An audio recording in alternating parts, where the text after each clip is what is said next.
화물운송 종사 자격시험 제1과목 교통 및 화물자동차 운수사업 관련 법규입니다. 1번 차로 너비보다 넓은 차, 차가 넓어요. 그 차로를 통행하기 위해서는 누구의 허가를 받아야 하는가? 자, 그럼 이 차가 출발할 때는요, 출발할 때가 중요할까요? 아니면 도착하는 게 중요할까요? 일단 출발할 때가 중요하겠죠. 따라서 출발지를 관할하는 그 관할 경찰서장입니다. 시도 경찰청장이 아니고 관할 경찰서장. 1번의 답 3번. 2번 다음 설명 중 옳지 않은 것입니다. 1번 녹색 등화 시 비보호 좌회전 표시가 있는 곳에서 좌회전하는 때에는 다른 교통에 방해가 된 때 신호 위반 책임을 지죠. 1번 맞고요. 2번 황색 등화 시 보행자는 횡단을 해서는 안 됩니다. 3번 적색 등화의 전멸 시, 전멸이란 말은 켜졌다 꺼졌다 한다 이 말이죠. 전멸 시 보행자는 주의하면서 횡단할 수 있습니다. 4번 적색 등화 시 차마는 우회전할 수 없다 되어 있는데, 자, 이것은요 다른 차마 교통을 방해하지 아니하고 우회전할 수 있습니다. 우회전할 수 없다 이건 틀렸고, 다만 신호에 따라 진행하는 다른 차마의 교통을 방해하지 아니하고는 우회전할 수 있습니다. 2번의 답 4번. 3번 차도와 보도 구별이 없는 도로에서 정차 및 주차 시 오른쪽 가장자리로부터 얼마 이상 거리를 두어야 합니까? 50cm죠. 2번 50cm 이상입니다. 4번 시도경찰청장 정비불량차에 대해서 필요한 정비기간을 정하여 사용을 정지시킬 수 있는 기간은 10일이죠. 10일. 5번 함부로 신호기를 조작하거나 신호기 안전표지를 철거 이전 손괴한 사람에 대한 벌칙입니다. 자, 이 사람은요 3년 이하의 징역 700만원 이하의 벌금. 답은 2번입니다. 6번 연습 운전면허가 효력을 갖는 기간은 1년입니다. 답은 4번. 7번 다음 중 운전면허를 받을 수 있는 자입니다. 1번 16세 미만은요 운전면허 받을 수 없습니다. 2번 듣지 못하는 사람이 저 기머거리란 말입니다. 이종 면허를 받고자 하는 경우, 자, 이건 운전면허 받을 수 있죠. 3번 운전 경험이 1년 미만인 사람이 일종 특수면허 받지 못하죠. 4번 19세 미만 일종 대형면허 받을 수 없습니다. 답은 2번. 8번 운전자의 앞지르기 금지 위반 행위가 아닌 것입니다. 1번 위험을 방지하기 위하여 정지하거나 서행하고 있는 자, 앞지르기 금지 위반 행위입니다. 2번 앞차가 다른 차를 앞지르고 있거나 앞지르려고 하는 경우, 자, 이때 앞지르기 금지 위반 행위죠. 3번 앞차의 우측이 아니고 좌측입니다. 앞차의 좌측에 다른 차가 앞차와 나란히 가고 있는 경우, 자, 이게 앞지르기 금지 위반 행위죠. 자, 우측이 틀렸죠. 좌측이라고 해야 됩니다.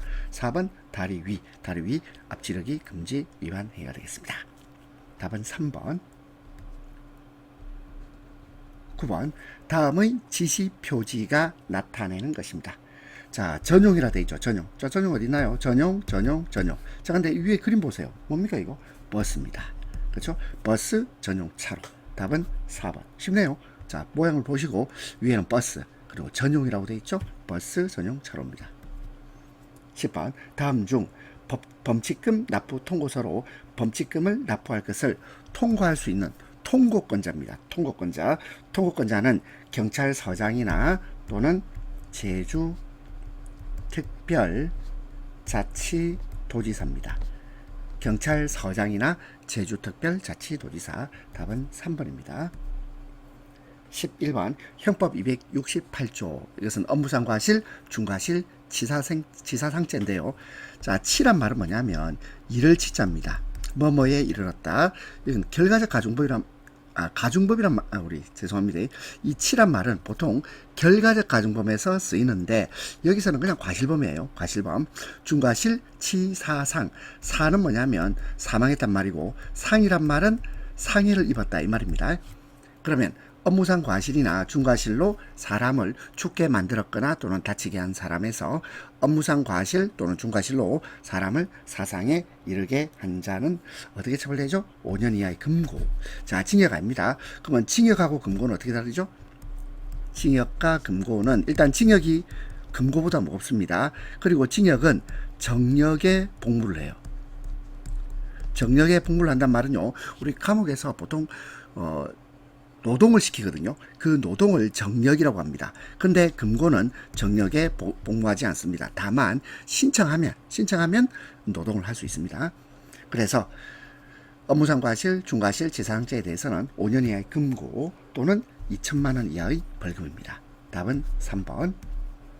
12번. 다음 노면 표시. 자, 노면 표시가 나타내는 것인데요. 자, 이게 딱 보세요. 이 뭐죠, 이거? 황색이고 이렇게 삼각형으로 되어 있는데, 자, 이것은 안전지대입니다. 안전지대. 자, 이게 뭐 양본대요가 아니죠. 안전지대가 되겠습니다. 13번. 화물자동차 운수사업법상 화물자동차 운송사업의 허가 기준입니다. 가장 거리가 먼 거예요. 1번. 보유 차고 면적 기준 되겠죠. 허가 기준 대수 허가 기준입니다. 업무 형태. 근데 운송사업 경력은 기준이 되지 않습니다. 답은 4번. 14번.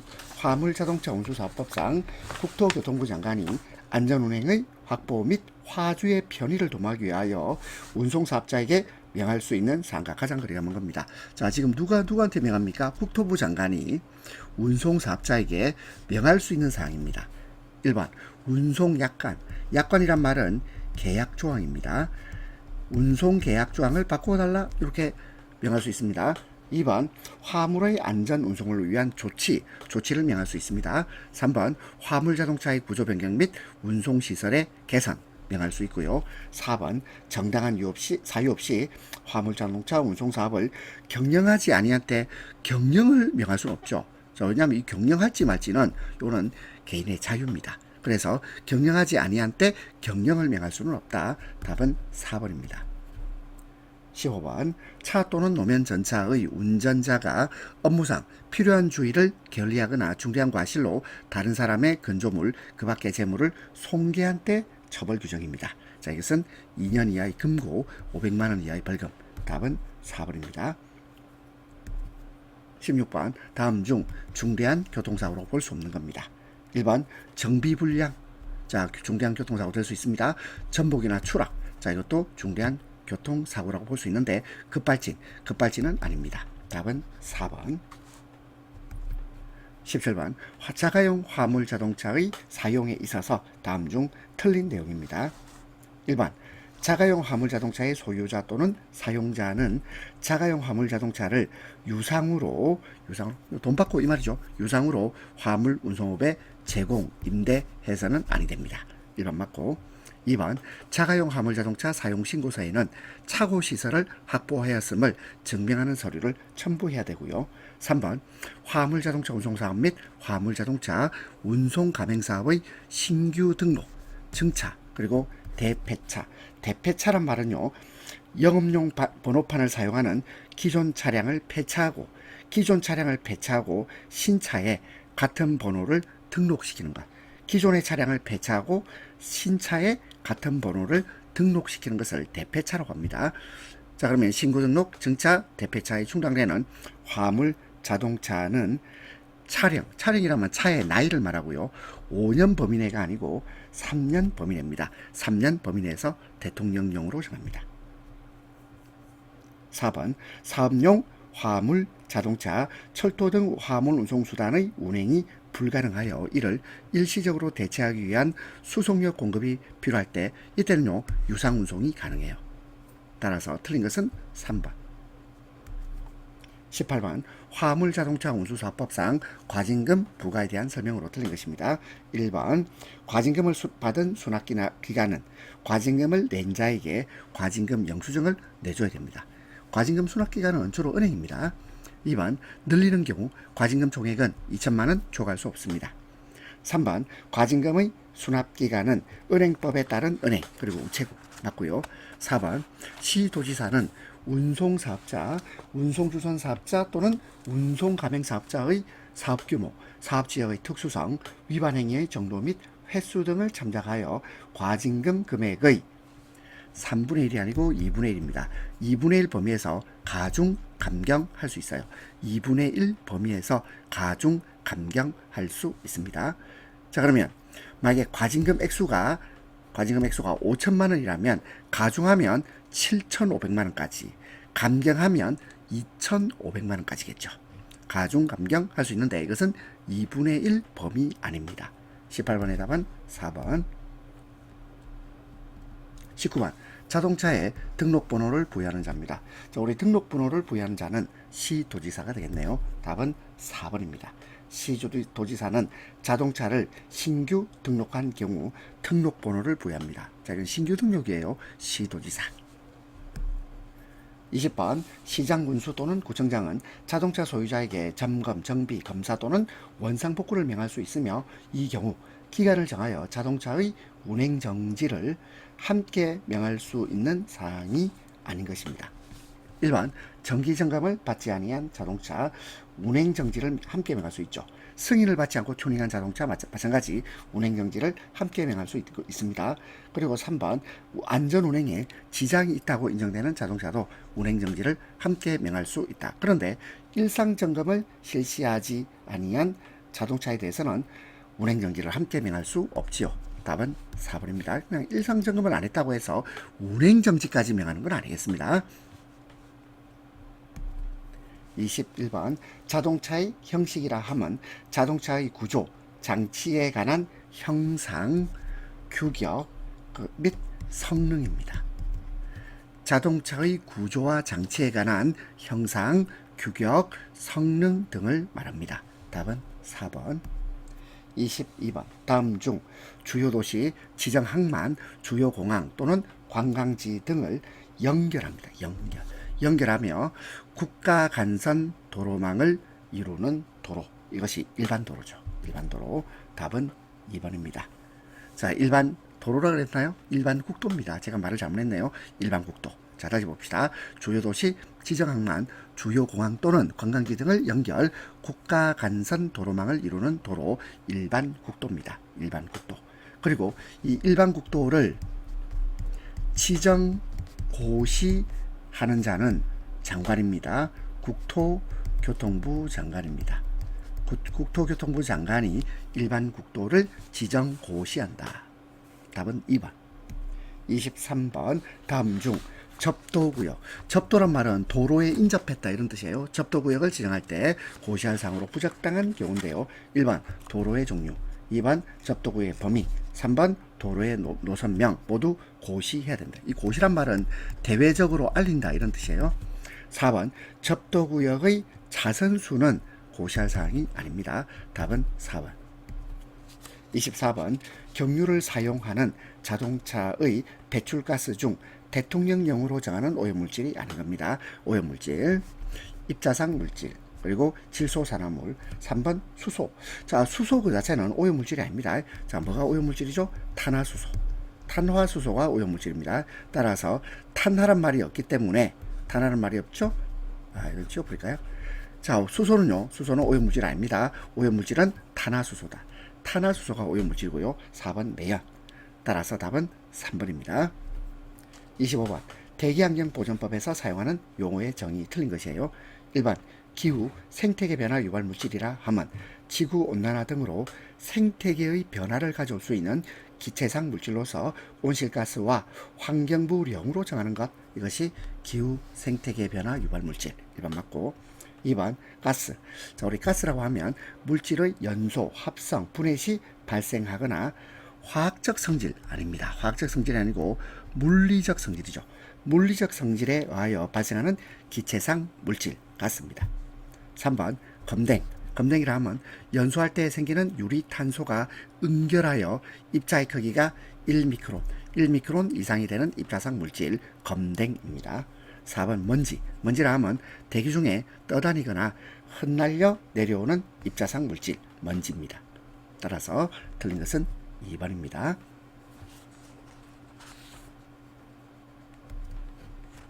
이 과목 화물 지급 요령 총 15문제입니다.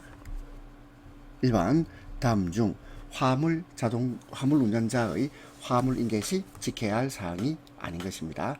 1번 배송 중 수화인이, 자, 수화인은 물건을 받을 자죠. 그렇죠? 화물을 받을 자예요. 수화인이 직접 찾으러 오는 경우 물품을 전달할 때 반드시 뭘 해야 되죠? 본인 확인을 한 후 물품을 전달하고 인수 확인란에 직접 서명을 받습니다. 직접 서명을 받아 그로 인한 피해가 발생하지 않도록 유의한다. 그러니까 본인인지 확인 절차가 반드시 필요합니다. 2번 수화인에게 인계가 어려워 부득이하게 대리인에게 인계할 때가 있겠죠. 그때는 사후 조치로 실제 수화인과 연락을 취하여 확인 절차를 거쳐야 되겠죠. 3번 수화인이 장기부재, 휴가, 주소불명 기타 사유 등으로 배송이 어려운 경우 집화지점 또는 송화인과 연락하여 조치하도록 합니다. 4번 방문 시간에 수화인이 없는 경우 있죠. 자, 그러면 부재 중이라는 뜻이고요. 이때는 방문표를 활용, 방문 근거를 남기고 타인이 볼 수 있도록 아닙니다. 볼 수 없도록이죠. 볼 수 없도록 조치합니다. 1번의 답 4번. 2번 인수증 관리 요령 틀린 것입니다. 1번 수령인이 물품의 수화인과 다른 경우입니다. 이때는 반드시 수화인과의 관계. 자, 수화의 관계 이 무슨 말일까요? 뭐 부모이거나, 자, 그렇죠? 부모이거나 아니면 자식이거나 아니면 그 외에 뭐 동거인이거나, 자, 이걸 반드시 기재를 해야 되겠죠. 2번 같은 장소에 여러 박스를 배송할 때에는 인수증에 반드시 실제 배달한 수량을 기재 받아야 되겠죠. 그래서 차후에 수량 차이로 인한 시비, 자, 시비가 붙는 것, 이 시비가 발생하지 않도록 해야 되겠습니다. 3번 인수증은 반드시 인수자 확인란에 수령인이 누구인지 인수자가 자필로 바르게 적도록 한다. 4번 물품 인도일 기준 3년 이내가 아니고 1년 이내입니다. 물품 인도일 기준 1년 이내 인수 근거 요청이 있을 때 입증자료를 제시할 수 있어야 됩니다. 2번의 답 4번. 3번 다음 중 파손 사고의 원인 볼 수 없는 거예요. 1번 화물 적재할 때 무분별할 적재, 압착되면 파손될 수 있겠죠. 2번 화물을 함부로 던지거나 발로 차거나 끈다. 함부로 해서는 안 되겠습니다. 3번 집화할 때 화물의 포장 상태를 확인했다면 원인이 아니고 미확인이 파손 사고의 원인입니다. 확인이 아니고 미확인. 답 3번. 4번 차량 상하차 할 때 컨베이어 벨트 등에서 떨어지면 낙하하면 파손이 일어날 수 있겠죠. 답 3번. 4번 고객 유의사항의 확인 요구 물품 잘못 기재된 것입니다. 1번 중고 가전제품 및 AS용 물품. 자, 이것은 고객 유의사항 확인이 요구되는 물품 맞죠? 2번 기계류, 장비 등 중량 고가물입니다. 무겁고 그리고 가격이 높은 물건이에요. 그리고 30kg이 아니고 40kg입니다. 40kg 초과 물품. 3번 포장 부실 물품 및 무포장 물품, 비닐 포장 또는 쇼핑백 등. 자, 이것도 고객 유의사항 확인 요구 물품입니다. 4번 내용 검사가 부적당하다고 판단되는 부적합 물품. 이것도 고객 유의사항의 확인 요구 물품이 되겠습니다. 따라서 틀린 것은 2번. 5번 다음 중 컨테이너 운송의 한계점 볼 수 없는 겁니다. 1번 컨테이너 하역 시설이 갖추어진 항구에만 입항할 수 있죠. 자, 한계점 맞네요. 두 번째, 그러면 이 컨테이너 운송하려면 많은 투자가 필요합니다. 대단히의 투자가 필요하죠. 그래서 3번 고도의 전문적인 지식과 기술이 요구되고요. 4번 특수화물 취급 가능합니다. 이때는요 특수 컨테이너를 이용하면 되겠죠. 특수 컨테이너를 이용하면 특수화물 취급 가능해요. 불가능하다 틀렸죠. 6번 사고 발생 시 영업사원의 역할 잘못 설명하고 있는 겁니다. 1번 최대한 정중한 자세, 냉철한 판단력. 그렇습니다. 사고를 수습해야 되고. 2번 사고 처리를 위한 고객과의 최접점의 위치에 있다. 맞고요. 영업사원이 그렇습니다. 3번 초기 고객 대응. 자, 초기 고객 응대가 중요합니다. 사고 처리 방향을 좌우한다는 인식을 가집니다. 4번 영업사원의 모든 조치. 이 모든 조치가 회사 전체를 대표합니다. 대표하지는 않는다. 아닙니다. 영업사원은 이 회사의 얼굴이죠. 얼굴. 그래서 모든 조치가 회사 전체를 대표합니다. 답은 4번. 7번 다음의 컨테이너 화물 중 최적 상품입니다. 컨테이너 화물의 최적 상품은 고부가가치 상품이에요. 그럼 대표적으로 뭐겠습니까? 가전제품, TV, 냉장고, 에어컨 이런 가전제품, 컴퓨터, 가전제품이 되겠습니다. 답은 4번. 8번 컨테이너를 선박에 적재하여 운송하는 것. 자, 선박입니다. 자, 선박하면 이거 바다죠, 바다. 바다에는 뭐가 있나요? 물고기. 물고기를 뭐라 그러죠? 피쉬. 자, 그러면 피쉬백입니다. 답은 2번. 2번에 피기백. 피기가 뭐예요? 피기. 자, 피기하면 돼지가 떠오르지 않나요? 피기백은 이거는요, 열차에 적재 운송하는 겁니다. 열차에 적재하여 운송한다. 피기백. 그 다음 버디. 버드가 뭐예요? 새잖아요. 자, 이것은 항공에 적재해서 운송하는 것을 말합니다. 자, 먼저 1번 피기. 피기는 열차에 적재해서 운송. 2번 피쉬는 선박에 적재하여 운송. 버디백은 요거는 항공에 적재하여 항공기에 적재해서 운송하는 것을 버디백이라고 합니다. 답은 2번. 9번 행어. 자, 행어가 뭡니까? 행어란 말은 어디 매달다, 걸다 이런 뜻이죠. 그러면 어디 매단다, 건다 이런 말이 있나요? 4번에 있죠. 4번 보겠습니다. 일반 건어물을 천장에 매달 수 있도록, 이게 행어입니다. 행어죠. 행어 컨테이너입니다. 답은 4번. 1번 중량물이나 부피가 큰 화물을 운송하기 위한 컨테이너, 이것을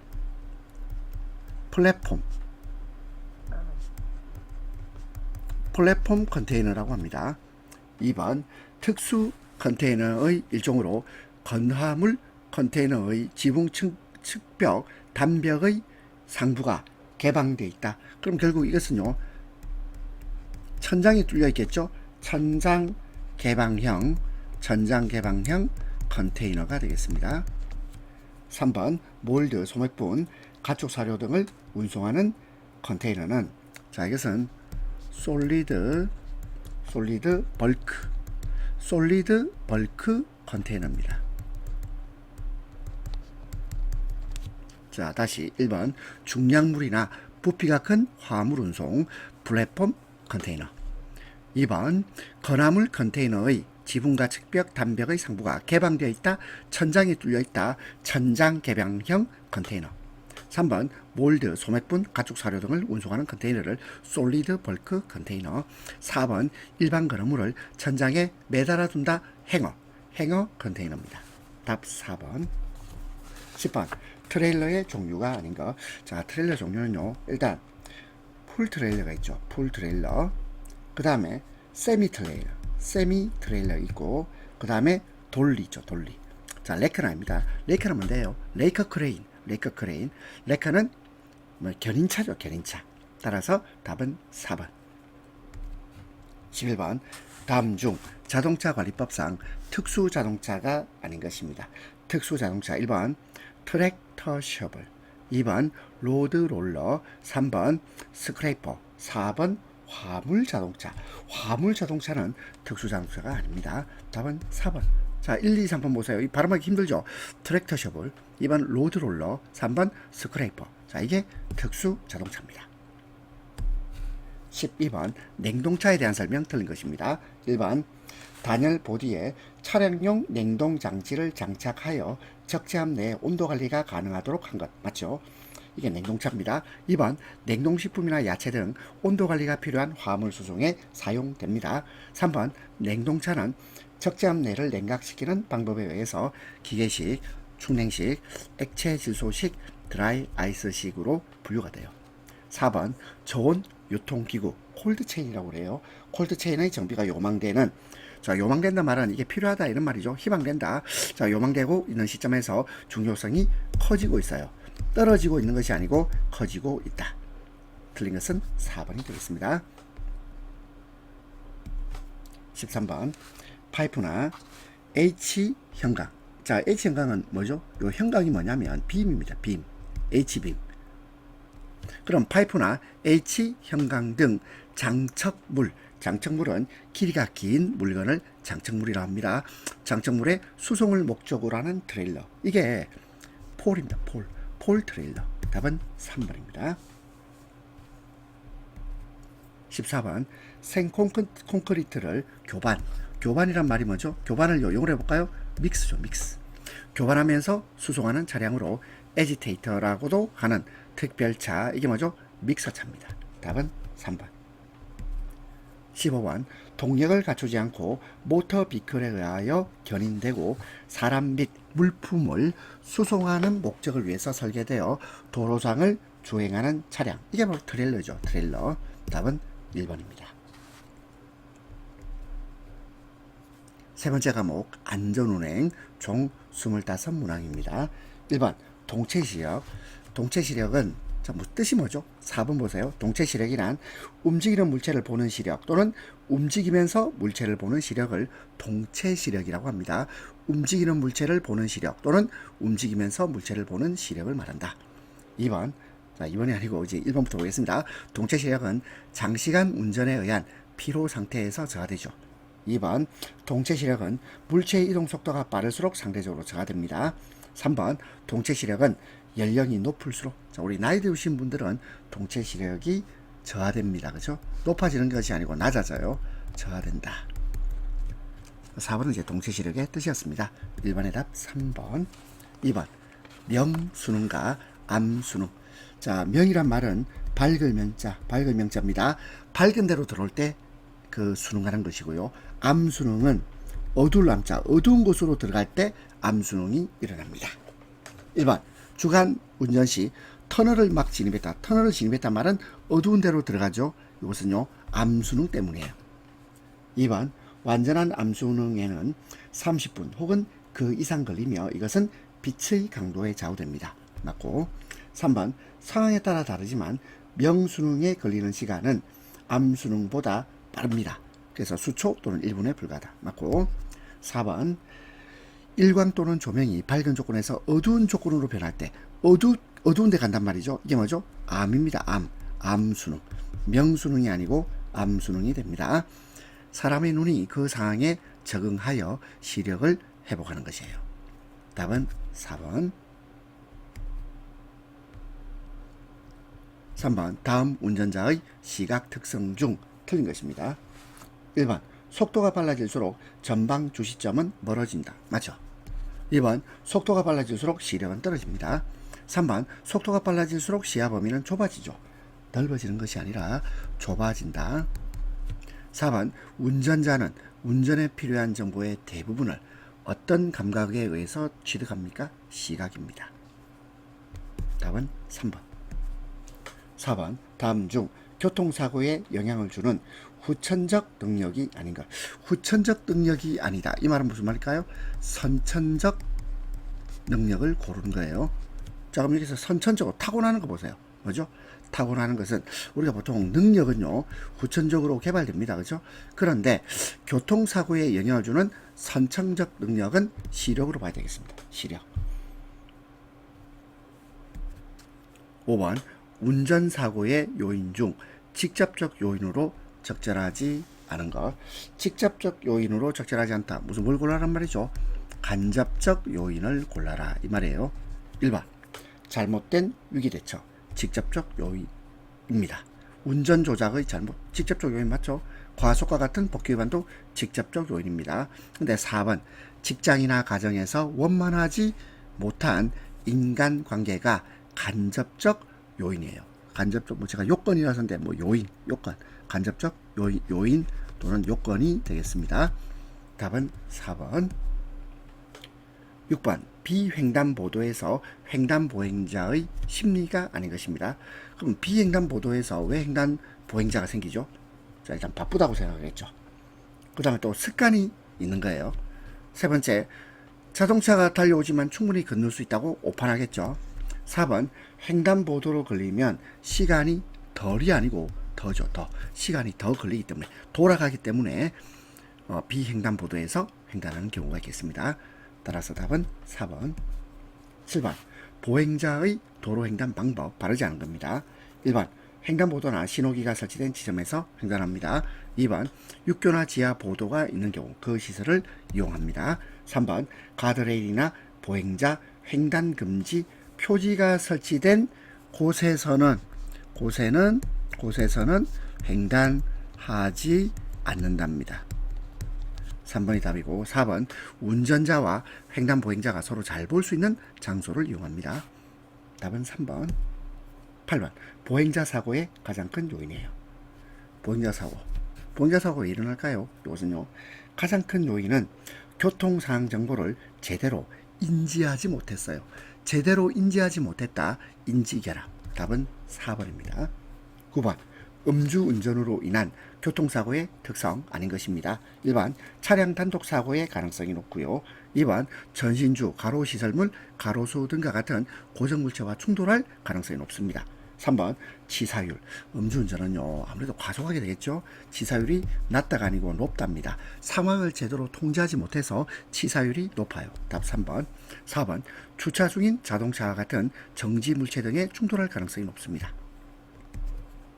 10번 다음 중 오감으로 판별하는 자동차 이상 징후 틀린 것입니다. 먼저 시각. 부품이나 장치의 외부 구분, 변형, 녹슨, 시각이죠.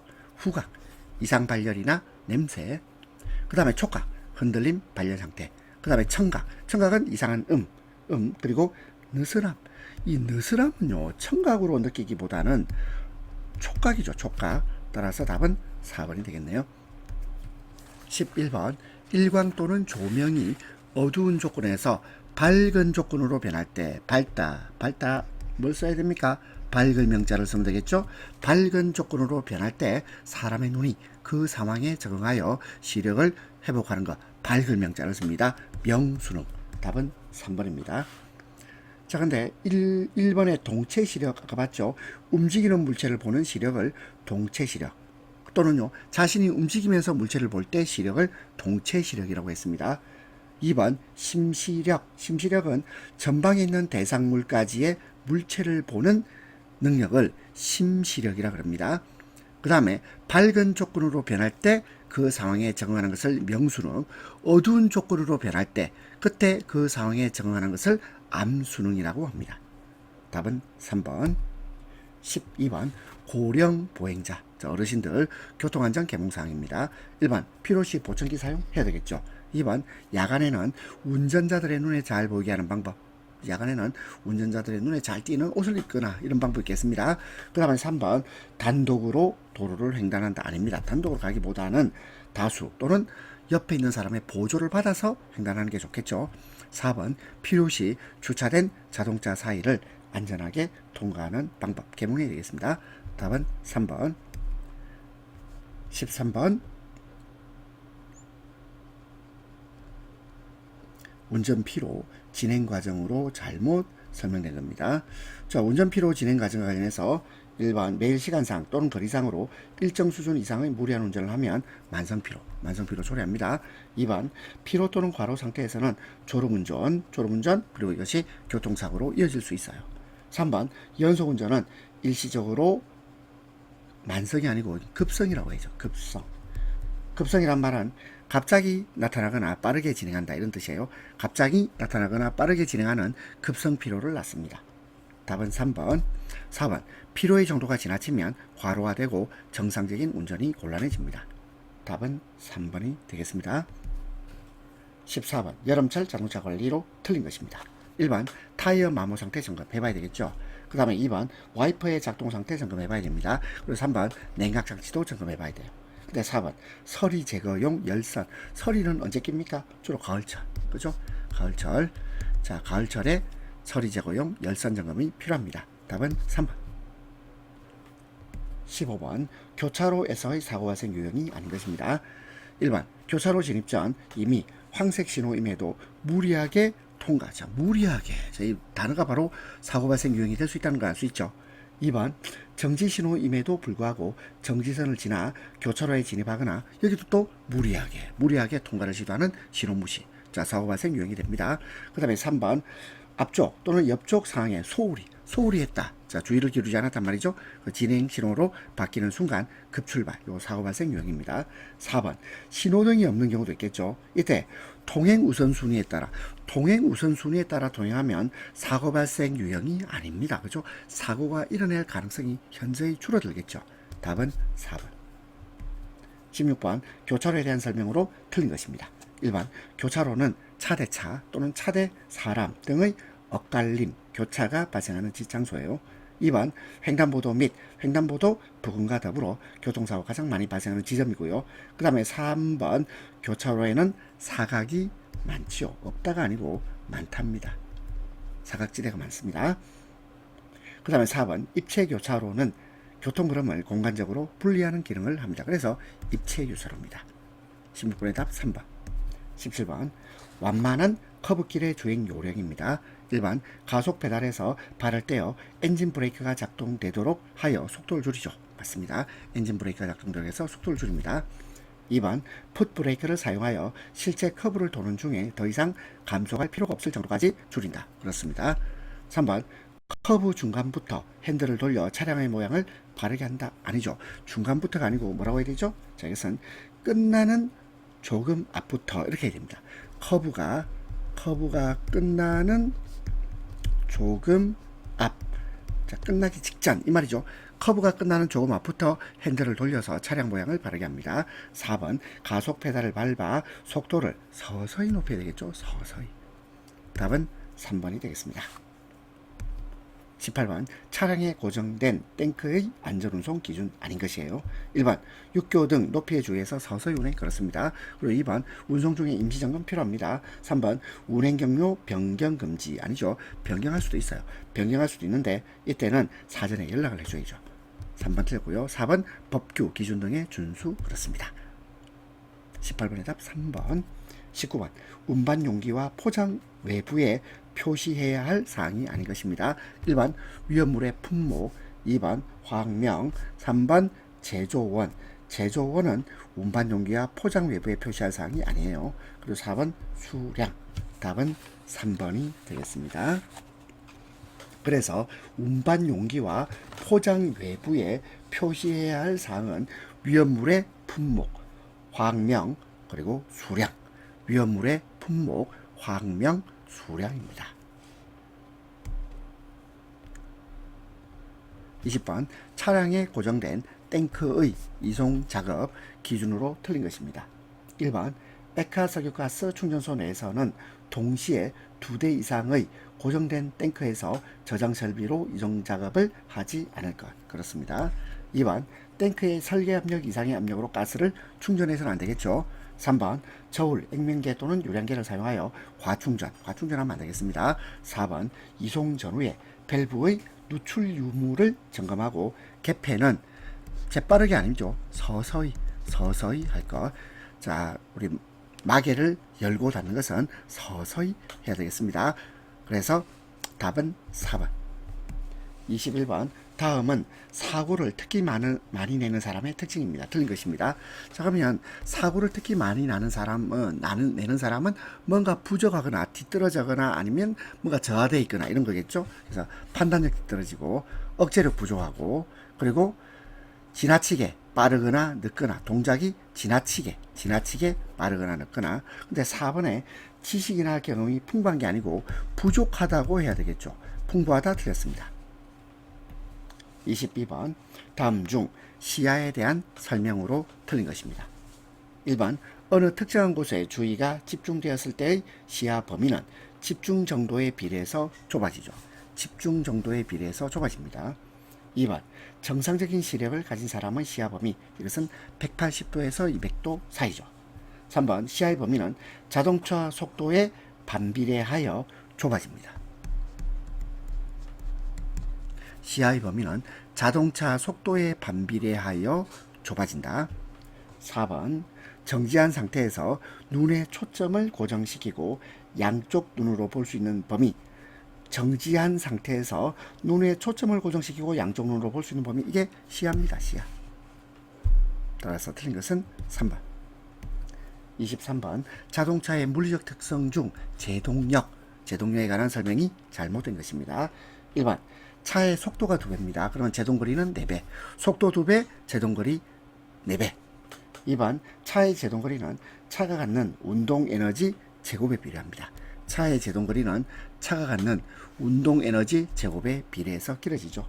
3번 주행 중인 차의 운동에너지는 속도 제곱에 비례해서 커집니다. 운동에너지는 속도 제곱에 비례해서 커진다. 4번 비에 젖은路面에서는 제동력이 높아지는 것이 아니고 낮아집니다.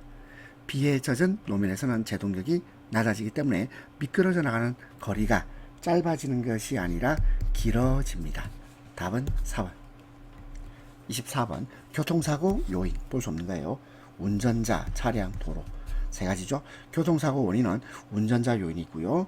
인적 요인이죠. 그 다음에 차량 요인 그리고 도로 환경 요인이 있습니다. 근데 건물은 아닙니다. 답은 4번. 25번 노인 보행자의 안전수칙으로 틀린 겁니다. 1번 야간 보행 시 눈에 잘 띄는 밝은색 옷을 입습니다. 2번 자동차가 오고 있다면 보낸 후 똑바로 횡단한다. 보낸 후 횡단 맞고 3번 횡단보도 신호가 전멸 중이에요. 그럼 빨리 진입해서 건너는 것이 아니라 어떻게 할까요? 다음 신호를 기다려야죠. 3번 틀렸습니다. 4번 안전한 횡단보도를 찾아 멈춥니다. 자 이제 네 번째 과목 운송 서비스 15문항입니다. 조금만 더 힘을 냅시다. 1번 물류 표준화의 필요성 거리가 먼 것입니다. 물류 표준화 이게 왜 필요하죠? 1번 물류비의 과다 부담 때문에 물류비를 줄여야 되겠죠? 1번 맞고 2번 물동량 흐름이 증가함에 따라 물류의 일관성과 경제성을 확보하기 위해서 필요합니다. 맞고 3번 물류 활동의 효율성을 제고한단 말은 높인다 이 말이에요. 물류 활동의 효율성을 높이기 위해서는 물류 표준화가 먼저 이루어져야 돼. 선행돼야 됩니다. 4번 환경 오염하고는 거리가 멉니다. 답은 4번이에요. 2번 SCM SCM은 공급망 관리라고 번역을 합니다. Supply Chain Management SCM은 공급망 관리입니다. 공급망 관리에서 추구하고 있는 기본적 개념, 이건 기업 간의 협력, 그리고 물자 정보 자금의 동시화. 동시란 말은 말 그대로 같은 시점에 이루어진다 이런 말이죠. 동시화, 싱크로니제이션입니다. 3번 기능 간 기업 간의 프로세스가 통합되는 거예요. 그러면 공급망 관리는 이거는요 기업 간의 협력이니까 서로 윈윈 하는 거 아니겠습니까? 그러면 기업 간의 협력을 통해서 서로 윈윈을 해야 되는데 그 반대 개념이 뭘까요? 한쪽이 모든 이익을 독식하고 다른 쪽은 아무런 이득을 취하지 못하는 제로섬 게임. 제로섬 게임은 SCM하고 관련이 없습니다. 답은 4번입니다. 3번 물류비를 산정하여 관리하는 목적으로 적합하지 않은 겁니다. 1번 모든 기업 활동 및 프로세스에 연관된 물류 관련 비용을 파악하기 위해서죠. 1번 맞고 2번 제품 판매 시 수익성 여부를 판단하기 위해서입니다. 근데 3번 물류 활동을 화폐적 가치로 파악하기 위해서 3번 틀렸죠. 4번 물류 관련 인건비 파악을 위해서입니다. 답은 3번. 그래서 화폐적 가치 파악은 아니에요. 4번 완제품을 포장하여 판매상에게 인도하기 이전까지 비용. 자, 이걸 뭐라 그러죠? 이거는 회사 내에서 이루어진다 그래서 사내 물류비라고 합니다. 답은 4번입니다. 4번 사내 물류비. 5번 마케팅과 물류의 상관관계를 설명한 내용 중 타당하지 않은 겁니다. 1번 물류 마케팅 중에서 사피 중 플레이스. 자, 플레이스가 뭐죠? 이 플레이스를 번역을 해주세요. 뭐 장소라고 번역해도 되는데 유통 이렇게 번역하거든요. 플레이스와 직접 연관성을 갖습니다. 그럼 여기서 말하는 사피가 뭐죠? 사피는 일단 프로덕트가 있어요. 프로덕트는 상품. 자, 그 다음에 프라이스는 가격. 그 다음에 이제 플레이스예요. 플레이스는 유통. 그 다음 마지막으로 프로모션은 판매 촉진. 그래서 이걸 물류 마케팅의 사피라고 합니다. 2번 물류의 포괄적인 마케팅 개념에 속하는 것으로 볼 수 있고요. 3번 최근의 물류는 마케팅뿐만 아니라 산업공학적인 측면, 무역학적인 측면 등 보다 광범위한 개념으로 인식되고 있습니다. 4번 물류의 확장 개념인 로지스틱스 수준에서는 마케팅과 무관한 게 아니고 관련이 깊습니다. 그래서 자, 일단 로지스틱스란 말은 이것은 물적 유통을 가장 효율적으로 수행하는 시스템이에요. 그러면 물류의 확장 개념인 로지스틱스 수준에서 마케팅하고 관련이 높죠. 답은 4번입니다. 6번 통합 물류 관리의 목표 아닌 것이에요. 1번 소비자에 대한 전체적인 서비스 향상 재고 비용의 감소입니다. 2번 공급망 구성에 대한 서비스의 최적화. 3번 소비자에 대한 서비스의 최적화. 1번, 2번, 3번 모두 통합 물류 관리의 목표입니다. 그러면 자 4번 보세요. 4번은 통합이라 되어 있잖아요. 물류관리 통합. 근데 물류 기능을 세분화한다 아니죠. 이 기능도 통합이 돼야 되겠죠. 그죠? 물류 기능의 통합관리. 따라서 답은 4번이 되겠습니다. 7번 ECR. 자 ECR 보세요. efficient. efficient란 말은 효율적인. 그 다음에 C는요. 컨슈머는 소비자. 그리고 리스판스 하면 대응. ECR은 뭐냐면 효율적인 소비자 대응입니다. 효율적인 소비자 대응을 이루기 위한 조건으로 보기 어려운 겁니다. 1번 크로스 도킹. 크로스 도킹이란 말은 제조업체 또는 공급업체가 제품을 생산해 가지고 물류센터에서 바로 소비자에게 제공될 수 있도록 바로 발송하는 것. 이걸 크로스 도킹이라고 해요. 그러면 이거는 효율적인 소비자 대응이 되겠죠. 맞고. 그 다음에 2번 유연 생산 시스템. 자, 이것도 ECR의 조건으로 볼 수 있습니다. 3번 자동 발주 시스템. 자, 이것도 마찬가지예요. 자, 이것도 ECR의 조건으로 볼 수 있습니다. 근데 4번 퀵 리스판스. 이거는요, 신속 대응이라고 번역을 할 수 있겠죠. 퀵 리스판스. 퀵 리스판스는 이건 뭐냐면 물류의 효율하고 관련됩니다. 그렇죠? 이거는 물류의 효율화와 관련이 있고, 그러면 이 물류 효율화를 위한 물류 기법이 QR이거든요. 퀵 리스판스. 이거는 효율적인 소비자 대응하고는 관련이 없습니다. 답은 4번. 8번. 다음은 물류의 전략적 계획과 전술적 계획의 차이점을 설명한 것인데 잘못 설명한 거. 전략과 전술. 그럼 전략과 전술은 어떻게 다릅니까? 하면 전략은 장기적인 생존 및 성장입니다. 그래서 전술, 이거는 전략적 계획의 집행. 이게 전술이에요. 전략이 상위 개념이고 전술은 하위 개념. 그러니까 여러분들이 전략이 있고 그 밑에 전략을 집행하는 전술이 있다. 이렇게 생각하면 돼요. 그 다음에 2번 전략적 계획은 의사결정 환경이 아니죠. 불확실해요. 불확실하고 전술적 계획은 확실한 계획이에요. 2번 틀렸네요. 3번 전략적 계획은 장기적 계획이고 전술적 계획은 단기적 계획입니다. 4번 전략적 계획의 주체는 중간관리자 및 최고 경영자이고 전술적 계획은 초급관리자 및 중간관리자입니다. 그래서 전략이 상위 개념이다. 이렇게 기억하면 돼요. 8번은 2번. 9번 물류 업무를 사내에서 분리하여 제3의 전문기업에 위탁한다. 자, 제3의 전문기업에 위탁한다. 이걸 뭐라 그래요? 아웃소싱.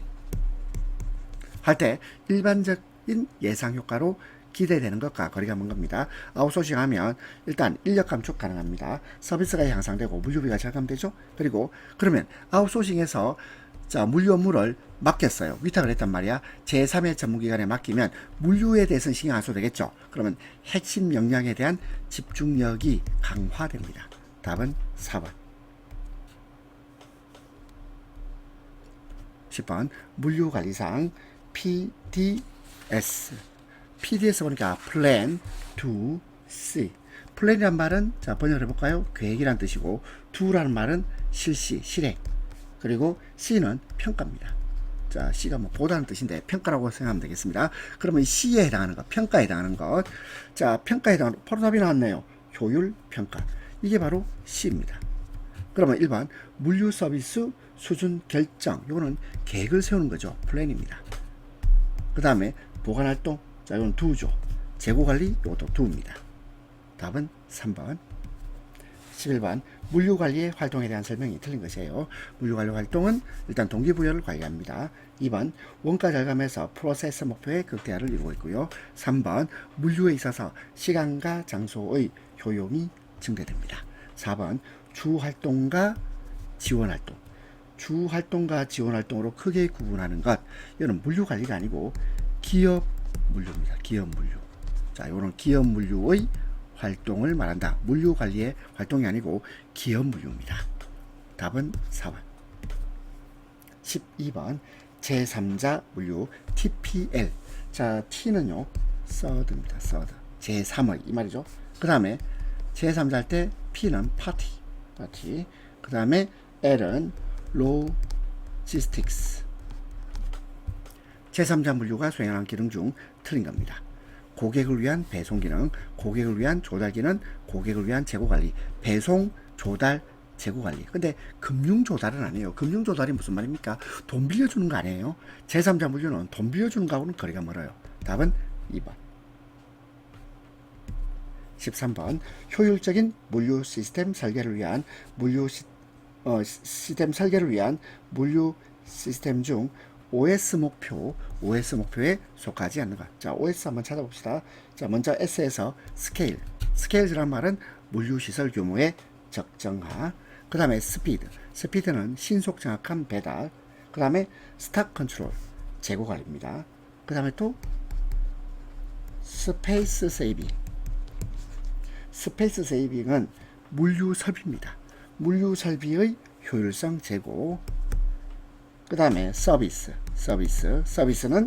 고객 서비스 향상. 자, 그러면 OS는요 스케일즈, 스피드, 스탁 컨트롤, 스페이스 세이빙, 그 다음에 서비스. 세일은 아니죠. 물류 시스템하고 판매는 바로 직접 연결되는 게 아니에요.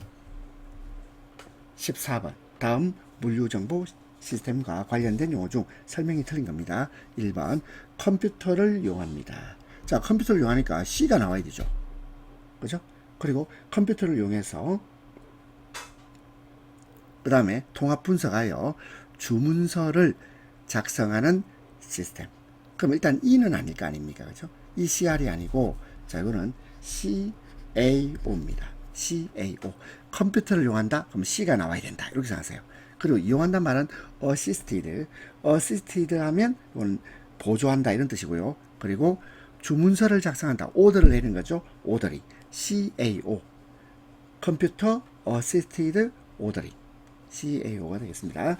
2번 EDI. 자, EDI는 기업 간에 교환되는 서식이나 기업과 행정관청 사이에서 교환되는 행정서식을 일정한 형태를 가진 전자메시지로 변환 처리하여 컴퓨터와 컴퓨터 간에 교환되는 전자문서 교환 시스템. 요게 EDI입니다. 전자문서 교환 시스템. 우리 전자가 뭐죠? 일렉트로닉. 문서는요 데이터. 그리고 교환은 인터체인지. 자, 이거 한번 써볼까요? 일렉트로닉. 자, 일렉트로닉.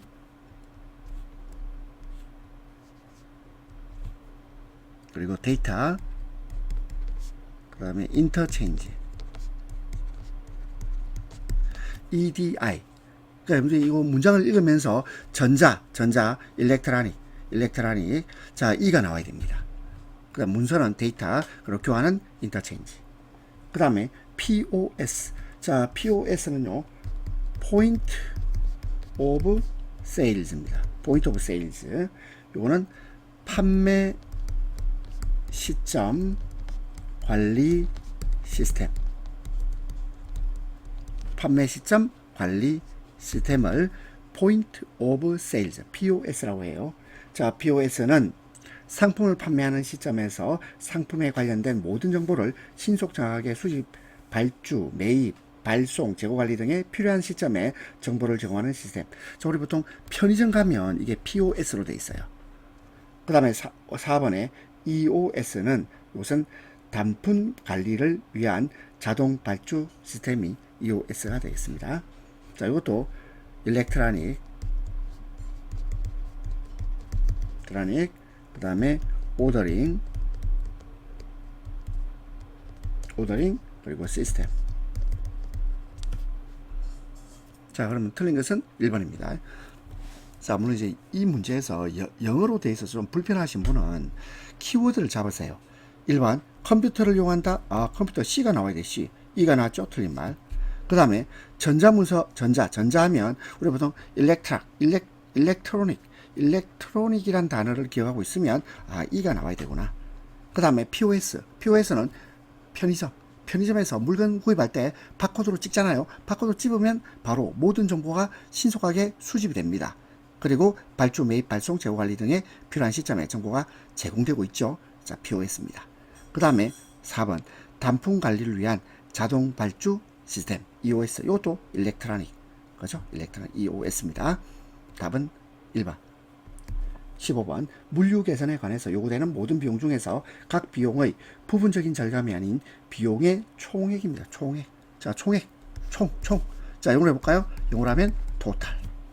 이 비용의 총액을 어떻게 절감할 것인가를 목적으로 종합적으로 분석한다. 종합적 분석. 자, 토탈 코스트. 비용 총액. 토탈 코스트 어프로치. 어프로치가 이제 분석하고 접근한단 말이거든요. 답은 2번이 되겠습니다. 여러분들 고생하셨습니다.